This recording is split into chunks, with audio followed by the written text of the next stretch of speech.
Kandırdım nazlı yarim sonunda çılgın sözlerle. Nasıl trolledim ama.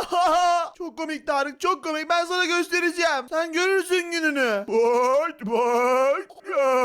Yo. Önünün güçlü ya. Ben seni çılgın sen bir bakış. Kıraat bir bakış. Babamın olsun. Helal gözlü kılıçtan duruz bir ayısan müdrü dakika. Kandırdım nazlı yarim sonunda çılgın sözlerle. Gösterelim baba. Çok komik Tarık, çok komik. Ben sana göstereceğim. Sen görürsün gününü. Bak. Kandırdım nazlı yarim sonunda çılgın sözlerle. Gösterelim baba.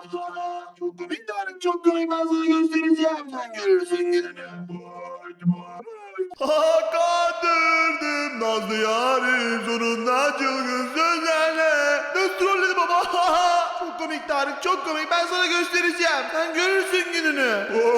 Bak. Kandırdım nazlı yarim sonunda çılgın sözlerle. Nasıl trolledim baba. Çok komik Tarık, çok komik. Ben sana göstereceğim. Sen görürsün gününü. Bak. Kandırdım nazlı yarim sonunda çılgın sözlerle. Nasıl trolledim baba.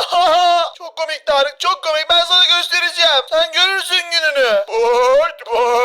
Bak. Kandırdım nazlı yarim sonunda çılgın sözlerle. Nasıl trolledim baba. Çok komik Tarık, çok komik. Ben sana göstereceğim. Sen görürsün gününü. Bak. Kandırdım nazlı yarim sonunda çılgın sözlerle. Nasıl trolledim baba. Çok komik Tarık, çok komik. Ben sana göstereceğim. Sen görürsün gününü. Bak.